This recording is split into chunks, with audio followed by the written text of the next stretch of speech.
এখানে মানববন্ধন করছেন চাকরিতে ৩৫ বছরের বেশি সময় ধরে যারা চাকরি করতে চান, অর্থাৎ চাকরিতে বয়সসীমা বৃদ্ধির দাবিতে আজকের এই মানববন্ধন। এখানে আমরা দেখতে পাচ্ছি যে ৩৫ প্রত্যাশী সাধারণ শিক্ষার্থীবৃন্দ তারা এখানে মানববন্ধন করছেন।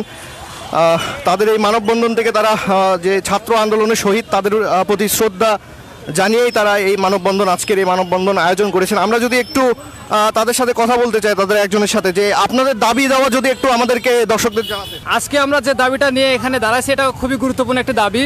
আর এই দাবিটি আজকে হুট করে এই দাবিটা নিয়ে আমরা দাঁড়াই না, এটা দীর্ঘ 12 বছর যাবত অতীতে থেকেও এই দাবিটা হয়ে আসতেছে। আমাদের যে বিপ্লব পরবর্তী যে একটা সরকার গঠিত হয়েছে, আমাদের একটা আশা ছিল যে তারা আমাদের দাবি করার আগেই আমাদের একটা আশা ছিল যে তারা আমাদের দাবিটা পূরণ করবে, কারণ তারা এই দাবিটা সম্পর্কে অবগত। তারপরেও 24 তারিখে আমাদের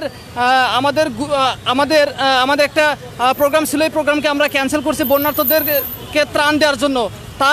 তার পরবর্তীতে আবারও ডক্টর ইউনূস সাহেবের উনি যেহেতু একটা সিস্টেম বলে দিচ্ছে যে যৌক্তিক দাবিগুলো আপনারা অবশ্যই এগুলোকে লিখিত আকারে প্রকাশ করবেন। আমরা লিখিত আকারে তাদের দপ্তরে এগুলো আমরা প্রকাশ করেছি। আমরা এখনো পর্যন্ত তেমন কোনো পাই নাই, আশ্বস্ত হইতে পারি নাই। সো যার দরুন আমরা আবারও আমাদের অবস্থান আমরা এখন মানববন্ধন করতেছি এবং 7 তারিখে আমরা আমাদের মহাসমাবেশের কেন্দ্রীয় কমিটি থেকে মহাসমাবেশের জন্য ডাক দিয়েছে। আমরা অবশ্যই মহাসমাবেশকে সফল করার চেষ্টা করব। তারপরেও যদি আমাদের দাবি দেওয়া পূরণ না হয় আমরা সেক্ষেত্রে আমরা অবস্থান কর্মসূচিতে যাব। আর আপনারা জানেন যে এই 35 করাটা কতটা জরুরি। আমাদের বেকারত্বের পরিমাণ বেকারত্বের সংখ্যা দিন দিন বৃদ্ধি পাচ্ছে। যারা স্মার্ট এবং শিক্ষিত বেকার, যদি 35 করা হয় তারা বেকারত্বের যে বঞ্চনা থেকে তারা মুক্তি পাবে। উন্নত বিশ্বের সাথে তাল মিলিয়ে, বিশেষ করে সার্কভুক্ত 162 দেশে আমরা জানি যে সেসব দেশে ন্যূনতম চাকরির বয়সসীমা হচ্ছে 35 এবং শর্ত সাপেক্ষে সেগুলোর ক্ষেত্রে বয়সসীমা অনির্ধারিত, মানে অনেক বেশি আছে।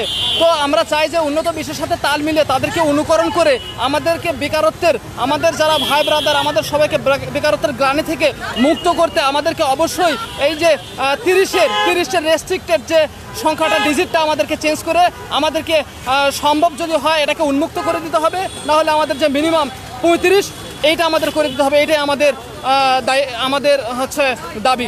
দর্শক জানিয়ে রাখি যে তাদের এই যে মানববন্ধন এবং আন্দোলন সেটি কিন্তু অনেক আগে থেকেই দেশের বিভিন্ন স্থানে, ঢাকা সহ বিভিন্ন স্থানে হয়েছে। তো অর্থাৎ দর্শক, সরকারি চাকরিতে যে নির্দিষ্ট একটি বয়সসীমা, সেই বয়সসীমার পরে কিন্তু আর চাকরিতে প্রবেশ করা যায় না। সেই বয়সসীমা তারা বৃদ্ধি চাচ্ছেন এবং সেই বয়সসীমাটি তারা চাচ্ছেন যে 35 করা হোক। অর্থাৎ যাদের বয়সগুলো বেড়ে যাচ্ছে এবং কোনো চাকরি পাচ্ছে না, দিনের পর দিন তারা চাকরির জন্য ইন্টারভিউ দিয়েই যাচ্ছেন এবং তাদের মেধার যে একটি সুষ্ঠু বন্টন চাকরিতে, সেই বন্টন যেন সেটি হয়, এই কারণেই তাদের সব মিলিয়ে তাদের আজকের মানববন্ধন। আমরা যদি এই পর্যায়ে আরেকজন মানববন্ধনে যিনি আছেন তার সাথে আরেকটু কথা বলতে চাই।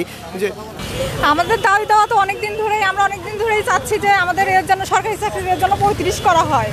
তো পৃথিবীর কোনো দেশেই মানে 30-এর ভিতরে বয়সটা সীমাবদ্ধ নয়, শুধু আমাদের দেশেই এরকম। আর এখানে তো আমরা মেধার ভিত্তিতেই যাব, আমরা পড়াশোনা করেই আসবো। তো এজ বাড়াইলে তো সমস্যা, আমার যোগ্যতা না থাকলে চাকরি হবে না, এটাই তো বিষয়। তো যোগ্যতা থাকলে চাকরি হবে, এখানে তো হচ্ছে মেধার মূল্যায়ন করা হবে। এখানে এজটা এইভাবে সীমাবদ্ধ রেখে, আর আমাদের দেশে তো বেকার সমস্যা অনেক বেশি। তো সেক্ষেত্রে আমাদের চাকরির বাজারে আসতেও অনেকটা সময় লেগে যায়। আমাদের দেখা যায় গ্রাজুয়েশন, সেশন জট, এই সমস্যা সেই সমস্যা, চাকরির বাজারে আসতে আসতে আমাদের বয়সটা হয়ে যায় 25 আপ হয়ে যায়। সেক্ষেত্রে আমরা সময় পাচ্ছি কম। তো আমাদের এজটা বৃদ্ধি করলে মনে হয় না এমন কোনো সমস্যা হবে। তো আমাদের সবার দাবি যেন এজটা বৃদ্ধি করা হয়। সেক্ষেত্রে আমরা সবাই আবার সুযোগ পাবো পরীক্ষা আমরা পরীক্ষা দিতে চাচ্ছি, এমনি যাচ্ছি না। তো